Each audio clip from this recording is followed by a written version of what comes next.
Tadi saya sempat kita berdoa, saya masih Agus. Tuhan nyatakan sesuatu yang memang luar biasa dalamnya, tapi memberikan saya jadi makanya saya mesti ngomong sama anak saya. Karena gini loh, coba kita lihat, buka dulu dah. Ini saya baru tunggu.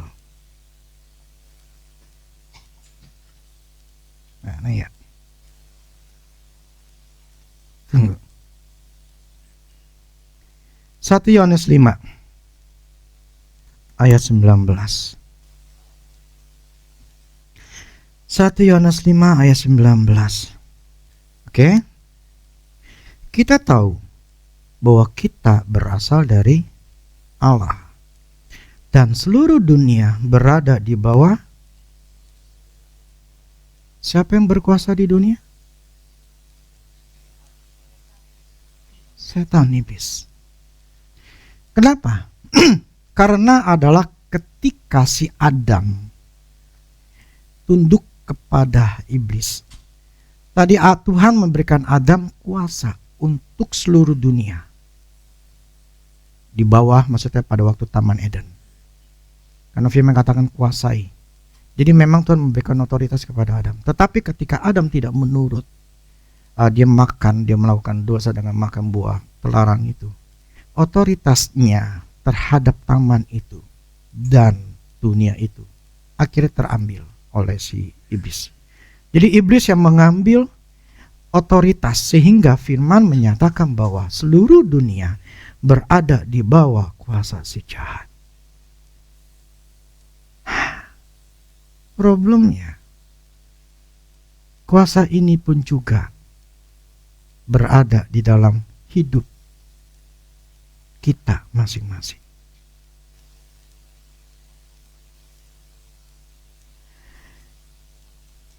Selama kita tidak mengerti bahwa ada kuasa di dalam diri kuasa Tuhan, plus ada kuasa Satan juga di dalam diri kita, dan kita tidak mau mengerti dan tidak mengerti bahwa memang sebetulnya kuasa gelap itu harus dibebaskan dari tubuh kita.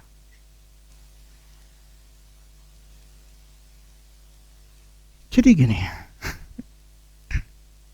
saya kemarin Smith Wigglesworth pernah ngomong gini, roh jahat, roh sakit penyakit itu adalah dari iblis. Maksudnya roh sakit penyakit itu setan. Dulu saya tidak ngerti, tapi tadi ketika saya mengerti, jadi gini, setan akan masuk ke dalam tubuh kita, tubuh ya, roh jiwa dan tubuh kita, karena kita membuka diri. Ketika dia masuk, kita akan dikerjain. Nah, cuma Tuhan datang ketika dunia dikuasai sama si setan ini. Tuhan datang untuk memberikan yang namanya sebuah pengharapan. Sebuah kamu tuh bisa ngalahin kuasa gelap. Kisah Rasul 1 ayat 8. Mungkin kita udah selalu sering dengar, tapi ini saya akan ngerti, kasih pengertian. Janji Tuhan untuk memberikan Roh Kudus untuk kita bisa mengalahkan roh jahat dalam dunia ini. Kisah 1 ayat 8. Tetapi kamu akan menerima kuasa kalau Roh Kudus turun ke atas kamu, dan kamu akan menjadi saksiku di Yerusalem dan seluruh Yudea dan sampai ke Samaria dan sampai ke ujung bumi. Tetapi kamu akan terima kuasa. Ini janjinya Tuhan pada waktu sebelum diangkat. Kemudian terjadi pada hari Pentakosta. Nah, Roh Kudus mulai turun pada waktu di hari Pentakosta, dan janji itu diberikan kepada kita sampai sekarang. 2 Korintus 1 ayat 22. Saya harus jelaskan secara detailnya. 2 Korintus 1 ayat 22. Memeteraikan tanda miliknya atas kita, bahwa kita milik Kristus gitu ya, ditandai dan yang memberikan Roh Kudus di dalam hati kita. Jadi Tuhan Allah memberikan Roh Kudus di dalam hati kita sebagai jaminan dari semua yang telah disediakan oleh kita. Ini yang saya nggak bahas masalah jamin dari semua yang disediakan. Maksudnya prinsipnya begini, Ketika orang percaya sama Kristus, dikatakan diberikan Roh Kudus. Diberikan Roh Kudus. Dan Roh Kudus itu sebagai jaminan dari semua apa yang Tuhan janjikan. Termasuk pemulihan di dalam keluarga, di dalam keuangan, di dalam tubuh, kesehatan. Semua sudah dijamin. Oke. Prinsipnya bahwa Tuhan memberikan Roh Kudus dalam hati kita. Terus Roma 8 ayat 15 sampai 17. Sebab kamu tidak menerima roh perbudakan yang membuat kamu menjadi takut lagi. Tetapi kamu telah menerima roh yang menjadikan kamu Allah. Menerima roh. Kita diberikan Roh Kudus yang menjadikan kita anak Allah. Oleh roh itu kita berseru, ya Aba, ya Bapa. Roh itu bersaksi bersama-sama dengan roh kita bahwa kita adalah anak-anak Allah. Dan jika kita adalah anak, maka kita juga adalah ahli waris. Maksudnya adalah orang-orang yang berhak menerima janji-janji Allah, yang akan menerimanya bersama-sama dengan Kristus. Yaitu jika kita menerima bersama-sama dengan Dia, supaya kita juga dipermuliakan bersama-sama dengan Dia. Jadi Tuhan menyatakan bahwa, satu lagi tetap Yohanes 1 ayat 12.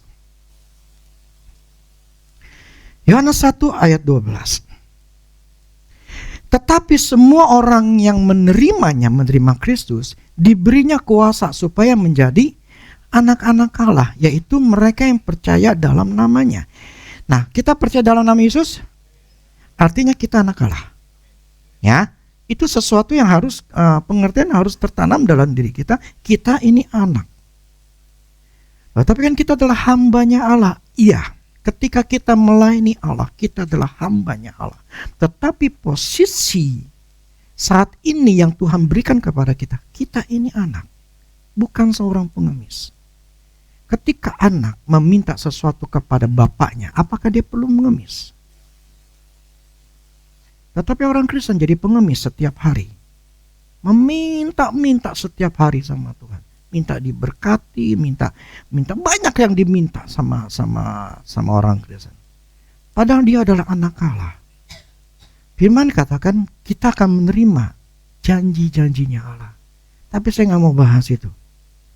Saya mau bahas masalah power and authority, otoritas dan kuasa. Tadi saya berpikir, saya pengen doain orang-orang tua di sini. Ternyata begini, roh yang kuat, tubuh akan kuat. Roh lemah, tubuh lemah. Ternyata roh sakit penyakit itu real dan ada. Dan itu tidak dimulai di tubuh, tapi dimulai dari roh.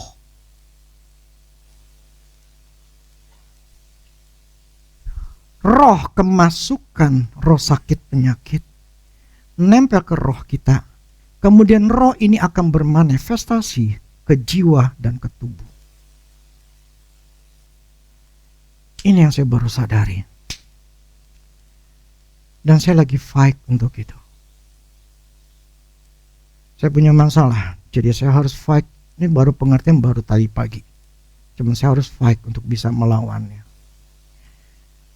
Karena ternyata kuasa setan itu tidak bisa mencapai tubuh kita kalau roh kita itu kuat. Manusia sehat kalau rohnya sehat. Dan tidak ada di dalam dirinya perkataan yang salah. Saya coba cari tahu, Tuhan, kapan sih saya itu mulai buka celah sampai saya punya sakit punggung, pegel-pegel. Akhirnya Tuhan nyatain. Ada satu kejadian di mana saya kecewa sama Tuhan.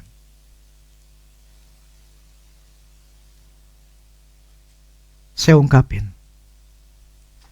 Ketika diungkapin, terbuka diri saya. Zep, setan masuk. Itu masa ketololan saya. Makanya saya mesti ngomong sama anak saya. Karena itu menjadi biang celak setan itu masuk. Jadi kalau kita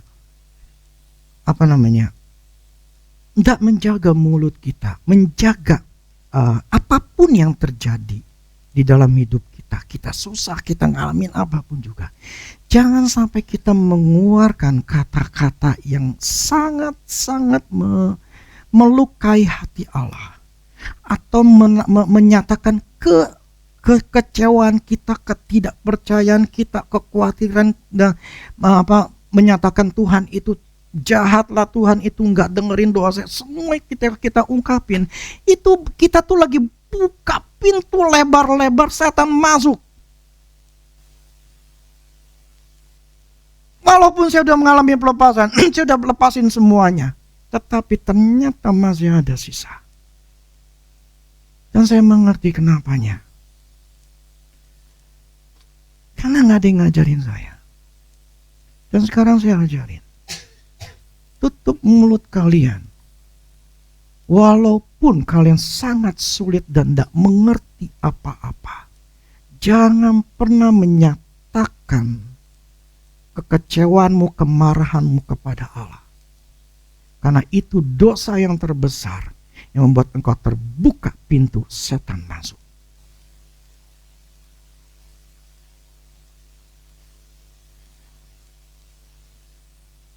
Dan itu mempengaruhi apa yang saya lakukan itu dari kita 2021 tahun yang lalu. Masih ada pengaruhnya sekarang. Nanti saya akan beresin biar 100%. Makanya saya tadi kayak dikasih pengertian gitu kayak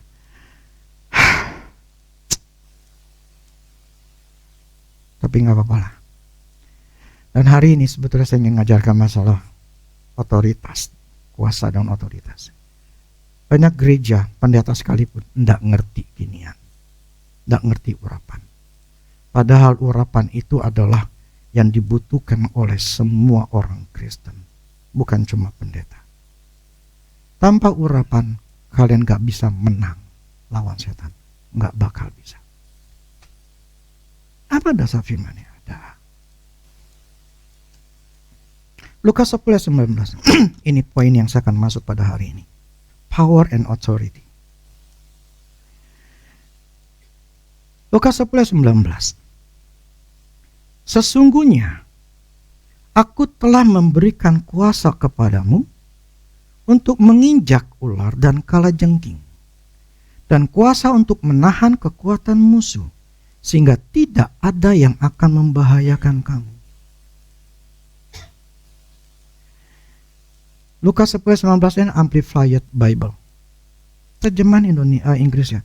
Makanya gini, kalian kalau mau belajar firman Tuhan, pakai bahasa Inggris juga. Karena bahasa Indonesia itu kurang, kata-katanya kurang jelas.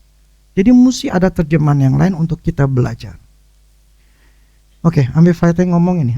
Ini kurang lebih New King James juga NIV kurang lebih sama. Cuman Amplified Bible itu lebih ada penjelasan. Listen carefully. I have given you authority that you now possess. Jadi dengarkan baik-baik. Aku telah memberikan kepadamu kuasa yang sekarang kamu miliki. Yang tadi saya ngomong kita diberikan Roh Kudus, kamu miliki. To tread on serpent and scorpions, untuk nginjak ular dan kalajengking, and the ability to exercise authority. Jadi diberikan kemampuan untuk melakukannya, melakukan kuasa itu. Dikasih otoritas, dikasih kemampuan caranya atas segala kekuatan musuh, yaitu setan.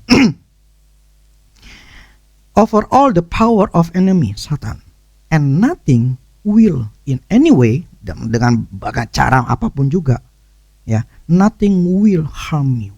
Tidak ada yang bisa membahayakanmu. Di sini menyatakan ada power, authority and power. Nah, authority power ini berbeda. Ya. Power and authority atau kemampuan dan kuasa, ini otoritas. Ya, itu beda. Enggak sama. Ini yang banyak enggak ngerti. Nah, saya jelaskan begini.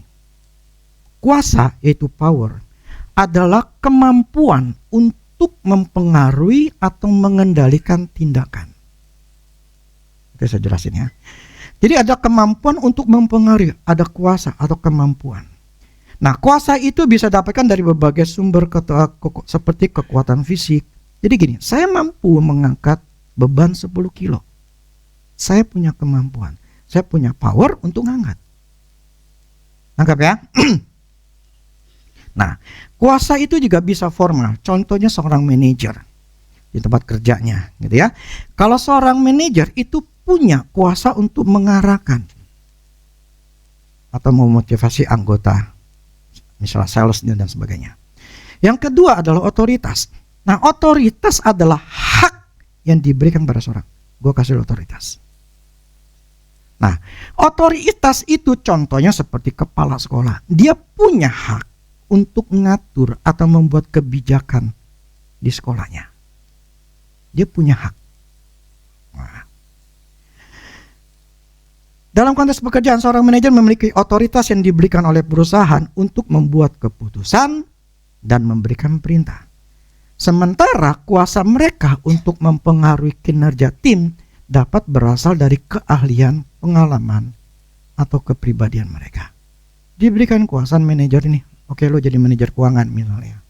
Nah, dia yang namanya kemampuan atau kuasa itu bisa mempengaruhi orang-orang di bawahnya untuk ngikutin apa yang dia mau. Nah, caranya seorang manajer itu bisa melalui karismanya, melalui kemampuannya, sehingga buat orang lain pada mau dengerin, gitu loh. Jadi tergantung apa yang dia punya, kemampuan itu bisa mempengaruhi orang. Kalau otoritas itu lihat, otoritas ya jabatan. Kemampuan, kuasa adalah bagaimana mempengaruhinya.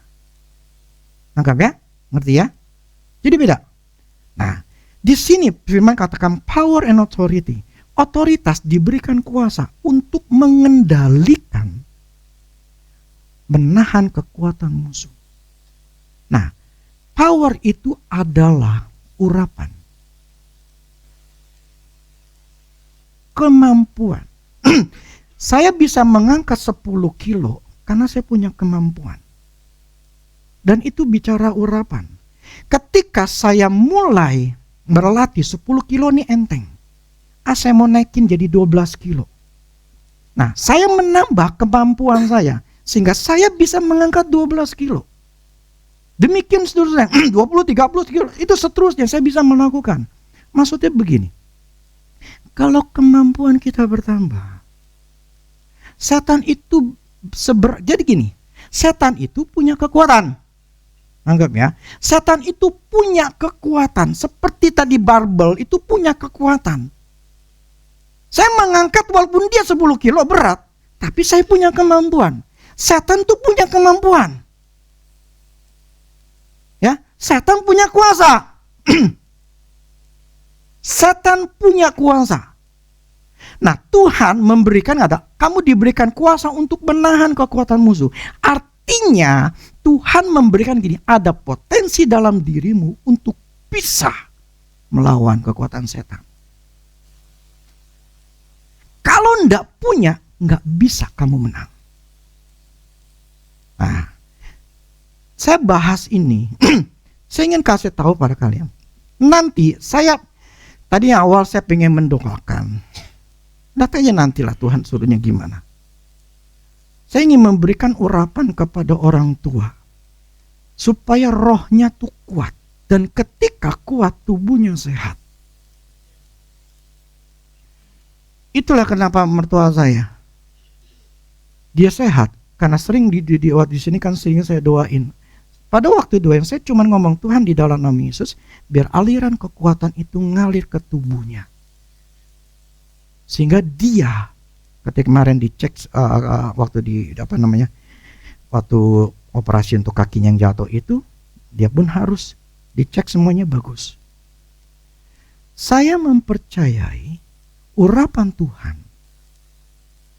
itu bisa mempengaruhi tubuh kita, hidup kita. Karena urapan Tuhan adalah kekuatan Tuhan untuk menahan kekuatan musuh sehingga tidak ada yang membahayakan kamu. Ini bicara setan. Kalau kita tidak punya kemampuan untuk melawan setan, kita kalah. Makanya hidup kalah terus. Hidupnya susah. Karena sudah dikuasai oleh setan. Urapan itu adalah kemampuan. Sedangkan otoritas itu jabatan. Dan keduanya berhubungan. Tetapi urapan itu adalah bagian kita untuk mendalaminya dan menambahinya. Seperti kita punya kemampuan mengangkat barber seberat anggap 5 kilo, 10 kilo. Tapi tidak mampu, barber seberat 5 kilo. Tapi tidak mampu mengangkat 10 kilo. Maka kita harus melatih otot kita untuk semakin kuat. Supaya bisa mengangkat 10 kilo. Demikian juga urapan kita akan semakin kuat ketika kita menyadari akan kebutuhan, menyadari kebutuhan urapan Tuhan. Dan semakin mempercayai kuasa Tuhan ini, yaitu urapan itu, dan menggunakannya. Kalian harus dengerin lagi ya, tidak bisa dengan sekali ini. Urapan itu berhubungan erat dengan iman. Tanpa iman, urapan itu nggak bisa dipakai. Ya, tanpa iman nggak bisa. Sekalipun urapan saya tinggi, saya nggak punya iman, percuma. Semua harus seimbang. Tetapi urapan akan bekerja dengan penuh sesuai dengan kadar kekuatannya untuk menolong kita.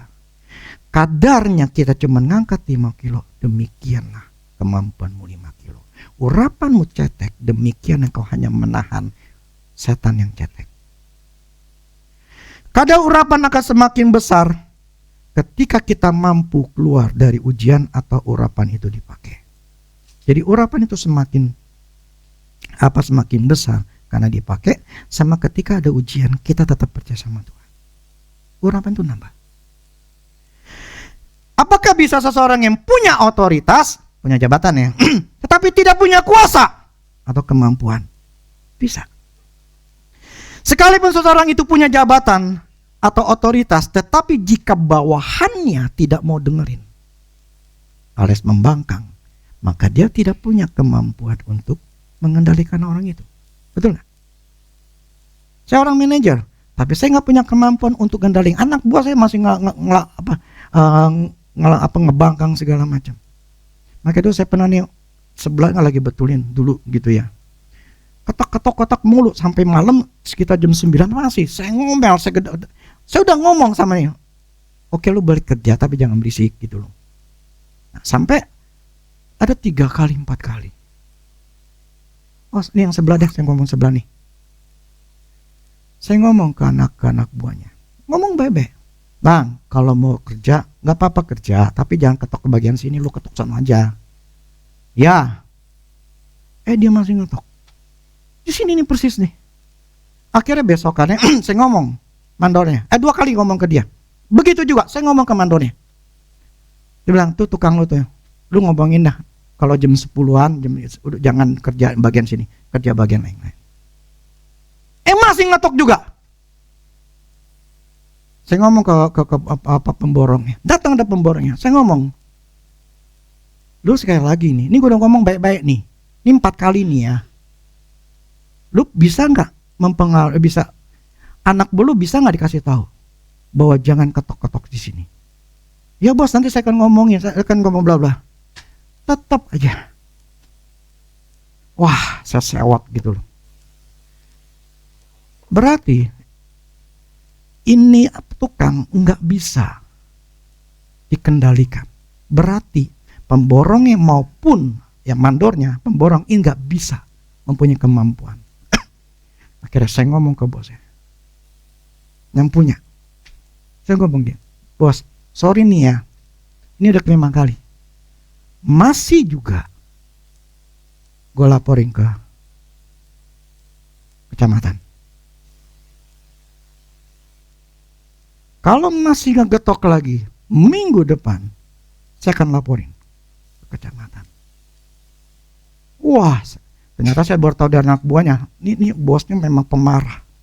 Saya yakin abis tuh diomelin. Sejak itu udah gak lagi suaranya. Yang saya katakan begini, orang bisa punya otoritas, tapi belum tentu punya kemampuan. Di dalam kekristenan, orang bisa jadi pendeta. Tapi kalau ngusir setan, bisa gak?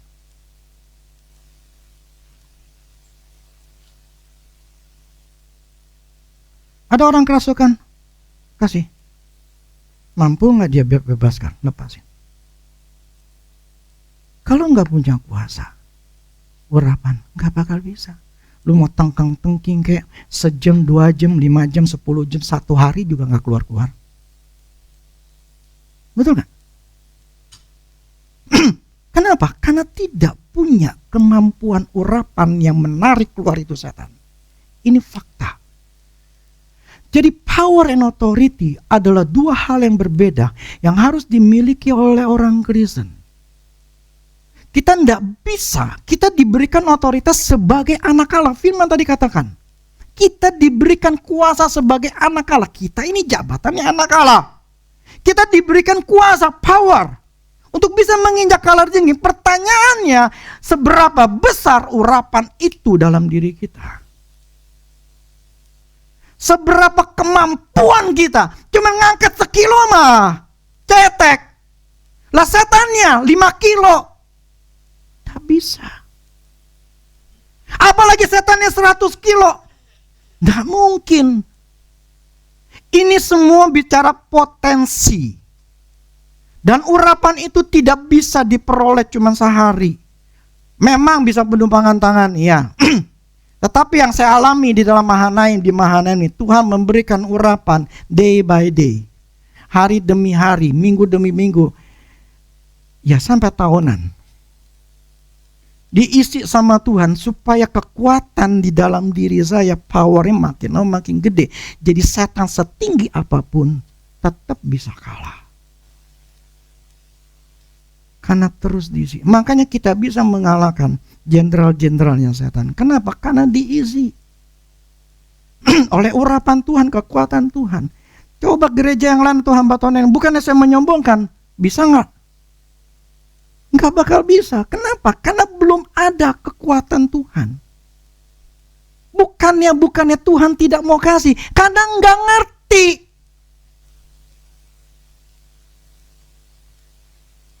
Gereja nggak ngerti itu namanya urapan otoritas, itu nggak ngerti. Tahu, tapi mereka nggak mengerti dan bagaimana cara memperolehnya. Tapi Tuhan mengajarkan saya di tahun 2004 tahu mengenai urapan. Dan saya menyelidiki.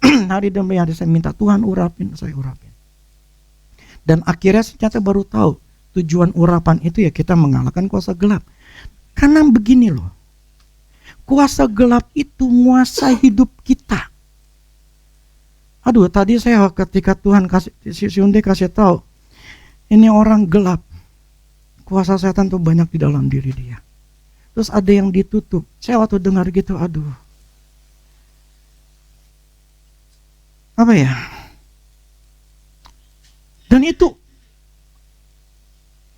roh jahatnya begitu kuat, menguasai seluruh badan. Itu aura gelap. Kenapa? Itu karena dosa. Dan kalau ini kita tidak menyadari, ini mesti dilepas. Kenapa saya ngomong urapan? Supaya kalian di sini diberikan namanya kuasa, diberikan urapan. Itu tujuannya adalah, ini loh bersih nih setan yang dalam diri kita gitu loh. Dunia dikuasai oleh setan, termasuk di dalam diri tubuh manusia orang Kristen. Faktanya mas, setan bekerja dalam hidup kalian. Di dalam 5 aspek, gimana pekerjaan di situ? Setan kerja nih di keuangan, dikerjain kamu. Di pekerjaan dikerjain, di badan dikerjain. Semuanya, bahkan ada setan yang bekerja. Dan itu kita bisa mengalahkan dengan kekuatan, kemampuannya Tuhan. Dan kita di sini diberikan power and authority itu untuk bisa mengalahkan setan. Saya ingin kalian, dalam minggu ini, kalian pelepasan. Di rumah masing-masing. Ternyata sebagian besar dari kamu itu dipenuhi dengan roh jahat. Kalian harus pelepasan. Membereskan, membuang roh-roh yang ada dalam dia. Saya akan pelepasan.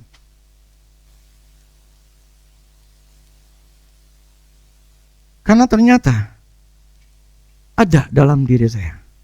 Walaupun tinggal dikit, tetap nggak boleh. Karena ternyata itu mempengaruhi badan saya.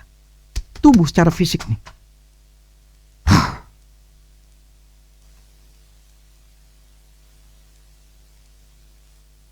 Yakobus 4 ayat 7.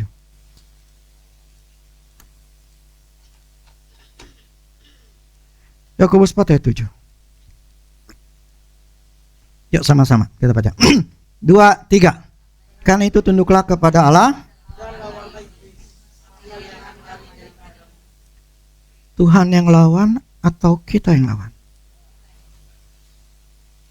Kenapa engkau minta sama Tuhan? Tuhan, tolong saya beres ini, setan menguasai rumah saya.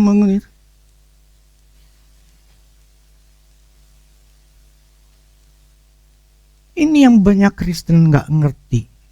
Mereka selalu meminta sama Tuhan menolong mereka. Padahal Tuhan ngomong, aku berikan kamu kuasa.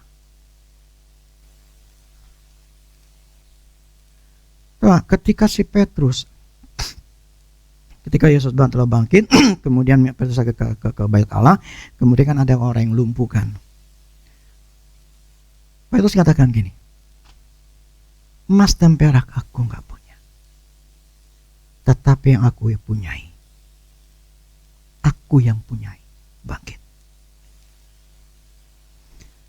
Petrus tidak berdoa, Tuhan tolong ini orang. Kagak.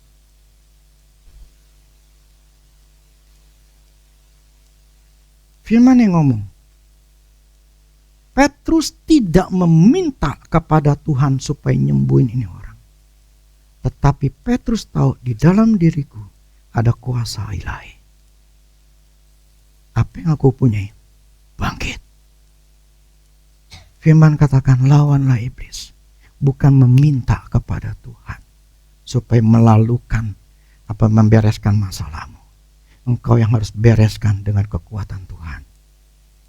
Hendaklah kamu kuat di dalam kekuatan kuasanya.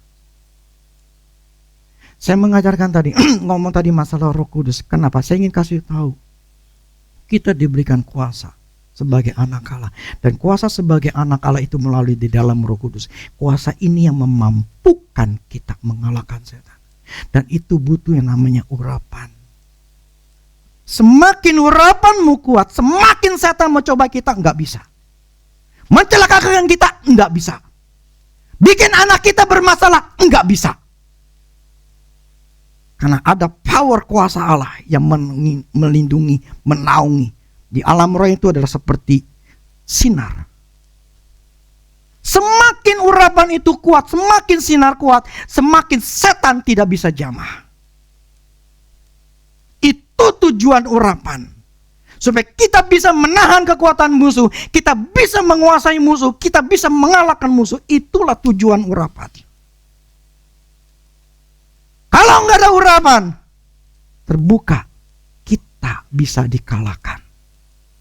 Loh, firman Tuhan kata, coba ada ayat. Roh dalam kita itu lebih 1 Yohanes 4 ayat 4. 1 Yohanes 4 ayat 4. Kamu berasal dari Allah, ya, anak-anakku. Dan kamu telah mengalahkan nabi-nabi palsu itu. Sebab roh yang ada di dalam kamu. Tapi kenapa kamu dikalahkan? Kenapa orang Kristen dikalahkan?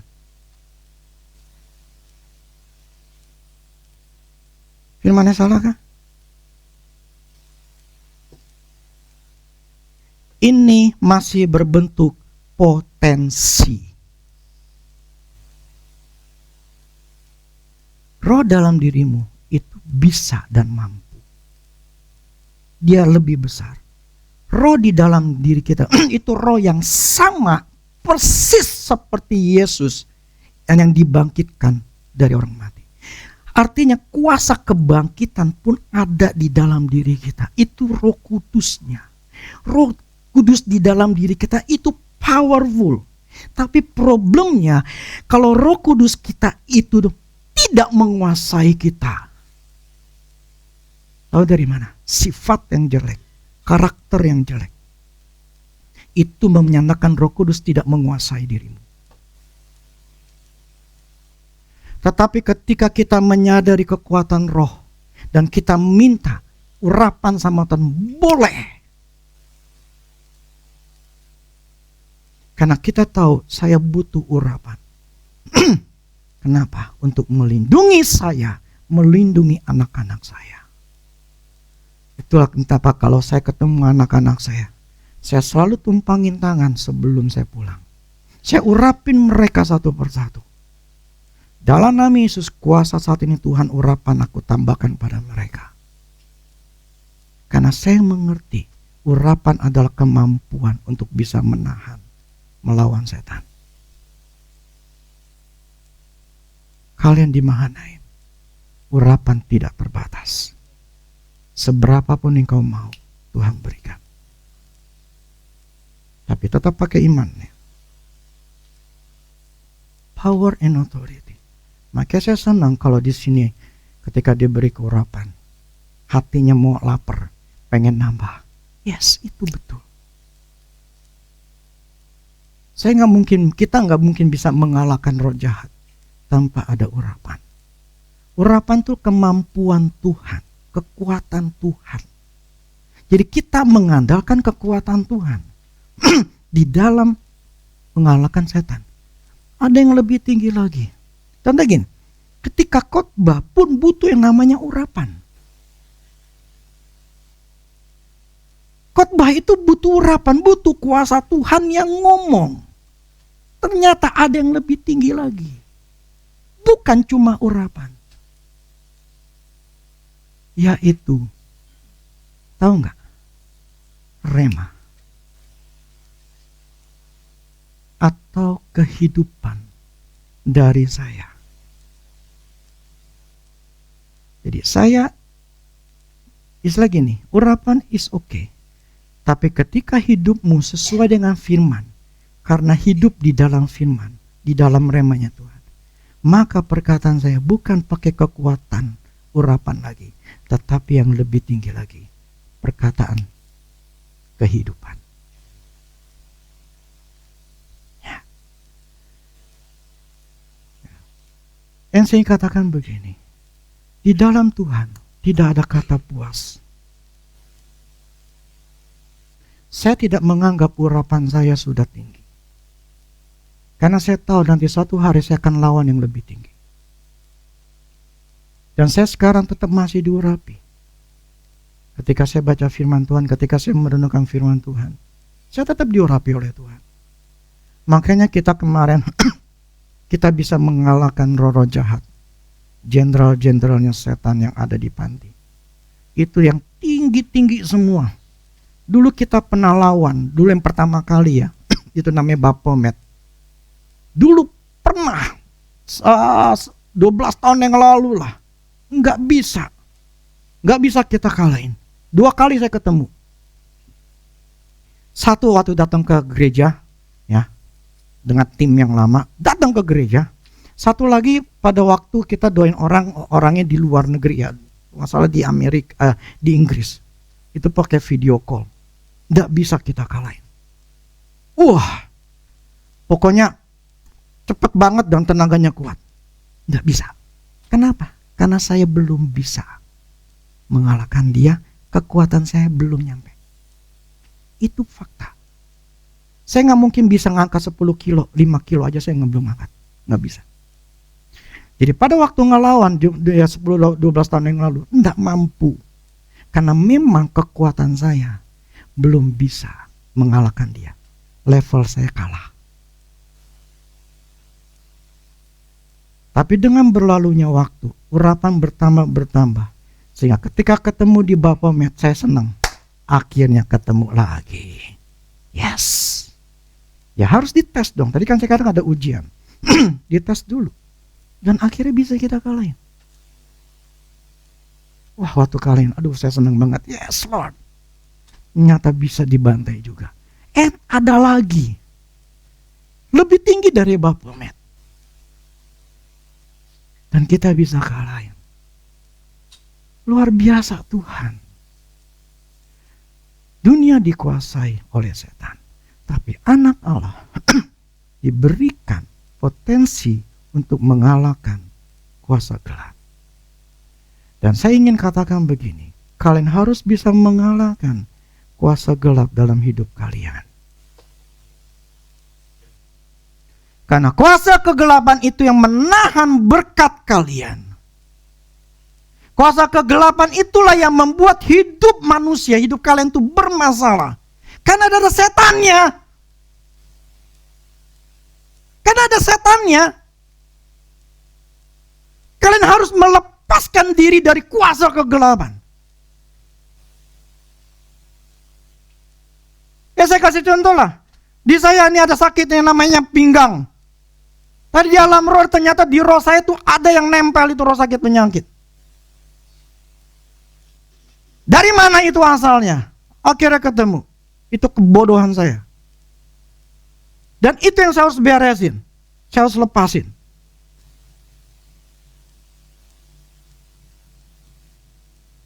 Saya menyadari ada yang salah.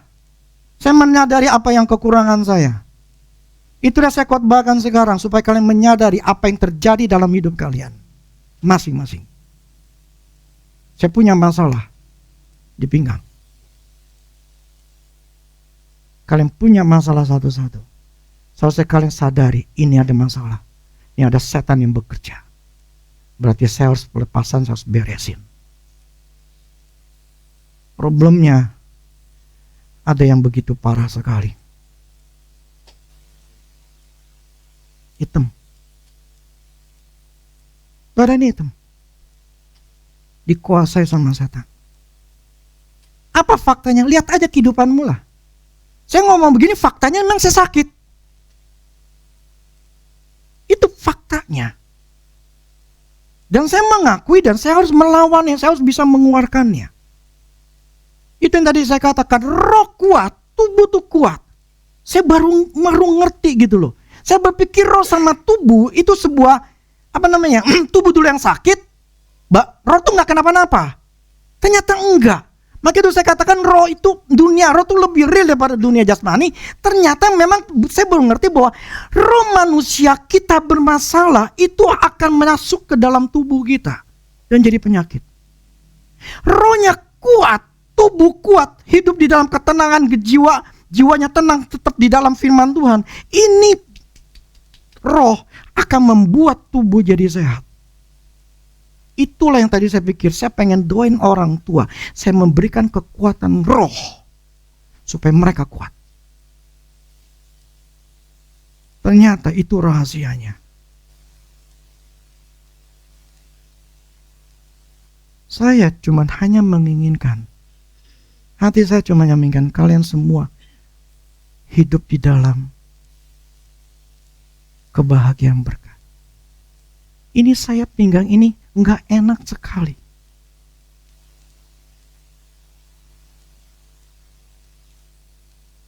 Nggak enak. Saya sekarang tiap hari saya memperkatakan firman, saya ngomongin firman Tuhan. Mempercayai apa yang firman Allah katakan, bahwa lebih-lebihnya aku telah sembuh. Udah berapa lama saya ngomong itu berkali-kali. Saya mengking segala macam. Ternyata hari ini saya baru ngerti. Yang mau cepat lepasan. Firman ya itu bisa. Cuman takes time. Butuh waktu. Yang kemarin si Puput ngomong. Ketika ada setan yang mencobai dia. Ada pertengkaran di peperangan di dalam pikirannya, satu setan yang ngomong gini, roh Kudus yang ngomong gini, jadi berantem. Tapi ketika Dia melakukan dengan memperkatakan firman Tuhan, tapi capek. Tapi ketika minggu lalu dicabut itu roh agamawi, lepas langsung. Nggak perlu lagi namanya pertengkaran yang dia harus fokusnya tuh untuk melawan pikiran-pikiran negatif. Nggak perlu lagi. Akhirnya dia bisa mengerti firman Tuhan dengan mudah. Tidak ada peperangan lagi. Yang ada cuma belajar. Jadi memang ngelepasin roh jahat itu cara yang paling cepat. Setan yang nggak ada. Akhirnya saya jadi semakin ngerti hal-hal roh ini. Aduh, saya bersyukur sekali sama Tuhan. Tuhan kasih hal-hal yang kayak begini. Rahasia-rahasia yang banyak orang tuh gak ngerti. Roh itu lebih real dibandingin jasmani. Tidak ada kejadian di alam jasmani sebelum kejadian di alam rohnya. Kalau kita mau belajar mengerti. Sekarang saya semakin mengerti, saya harus fight. Yang saya katakan gini, kalian harus fight. Karena fakta ada buah dalam kehidupan kalian yang menyatakan memang kau tidak baik-baik saja. Ada masalah. Hari ini kamu diberikan pengertian, diingatkan lagi. Sudah diberikan urapan kuasa Tuhan. Mulailah fight. Buang setiap roh dalam diri kita. Ada yang namanya roh ketakutan, kekhawatiran. Ada yang namanya roh kemiskinan. Ada orang minder dan sebagainya. Kita harus bersih dari kuasa gelap. Tuhan memberikan kita kemampuan itu. Jadi Roh Kudus dalam diri kita itu adalah powernya Tuhan. Dia berikan kepada kita supaya kita itu punya alat kuasa untuk mengalahkan setan. Tanpa Roh Kudus tidak akan pernah bisa. Jadi saran saya adalah belajar firman Tuhan, minta urapan sama Tuhan tiap hari di rumah, dan pelepasan. Bersihkan satu persatu setan-setan di dalam diri kita. Karena setan itu bekerja di tubuh manusia. Setan bekerja menutupi berkatmu. Setan bekerja membuat engkau takut. Itu kerjaan setan. Tinggal kau yang memutuskannya. Mau free atau tidak. Mau percaya atau tidak itu urusan masing-masing.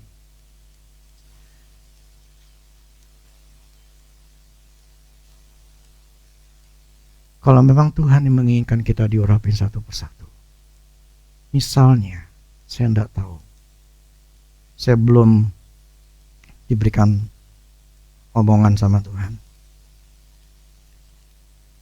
Kalau kalian mau mengharapkan meminta yang namanya urapan. Urapan itu tergantung daripada hati. Hati yang mengerti, hati yang membutuhkan. Ketika urapan itu diberikan, kalau hatimu tulus, hatimu menginginkan, urapan itu turun dengan mudah. Tapi kalau hatimu nggak bagus, hatimu nggak ngerti, nggak peduli apa, ya namanya disuruh doain orang, itu urapan nggak masuk, nggak masuk, ya nggak masuk. Nah, urapan itu adalah perlindungan Allah, kekuatan Tuhan. Semakin urapan kita kuat, semakin perlindungan kuat. Sehingga saya punya anak, saya tidak takut. Saya doakan, saya urapi mereka. Dengan saya mengatakan juga bahwa tidak ada satupun hal-hal yang jahat. Entah itu pergaulan lah, entah orang jahat menjahatin dia, tidak akan bisa menjamah anak saya. That's what I believe. I believe God's power, God's anointing. Dan saya membutuhkannya. Makanya Tuhan tetap memberikan kepada saya. Tapi urapan ini tidak diperjualbelikan. Orang bisa jual urapan. Pendeta tuh bisa jual urapan. Mau diurapi? Ya beri, harus kamu beri. Kamu dapat urapan namanya the power of get wealth, kuasa untuk memperoleh kekayaan. Give. Ya, itu menjual urapan. Tapi mana yang gak perlu jual urapan? Yang kalian butuhkan, kalau kalian mau, urapan tersedia.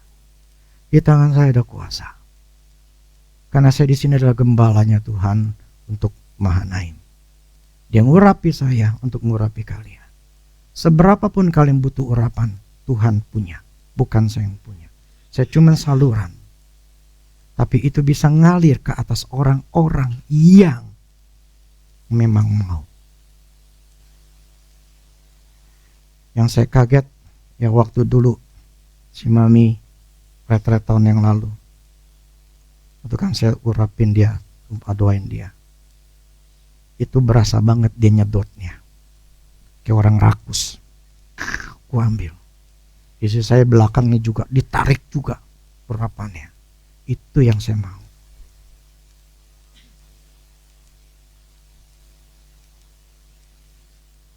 Rakuslah kan urapan. Karena kamu tahu kamu butuh untuk memproteksi diri sendiri, anak-anak, kesehatan.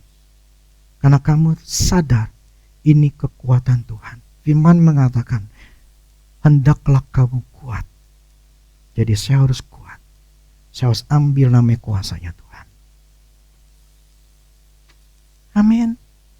Ini yang benar. Tapi tetap harus ada firman Tuhan. Karena urapan bisa menjadi orang atau pendeta itu jadi gila urapan dan tidak bersandar kepada firman Tuhan. Tetap nomor satu urapan. Firman Tuhan. Tanpa firman Tuhan, orang berurapan itu bisa salah jalan. Jadi semuanya harus seimbang. Maka saya tetap mengutamakan firman Tuhan. Firman Tuhan adalah pelita jalan buat kaki kita, sehingga kita tahu mana yang benar dan mana yang salah. Urapan itu bisa dipakai salah, bisa. Nah, saya ingin kita semua mintalah urapan. Amin. Kamu sudah diberikan jabatan sebagai anak Allah. Sekarang yang kamu harus minta adalah urapan kuasa Tuhan. Amin. Ya. Saya bukan menakuti. Kamu bisa bayangkan kan? Kamu pernah dengar ada anak-anak yang kena ketabrak lah, ada anak-anak yang bermasalah ya, kena inilah, kena itu. Kenapa?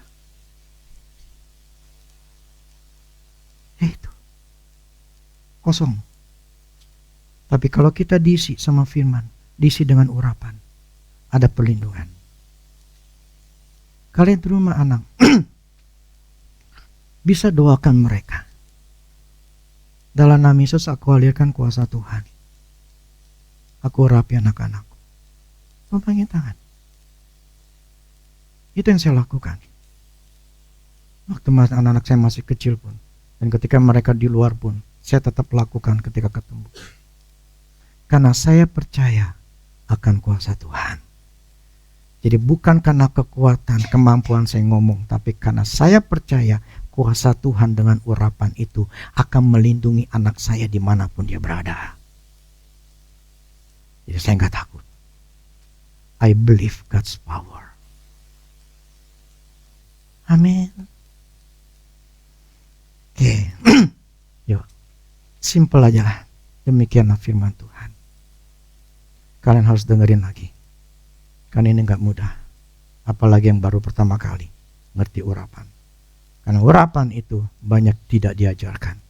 Kenapa nggak diajarkan? Karena nggak ngerti. Kenapa nggak ngerti? Karena nggak mau cari tahu. Saya cari tahu sendiri. Bersama Tuhan lah. Dan Tuhan kasih tahu. Amin. Demikianlah firman Tuhan. Oke, yuk musik.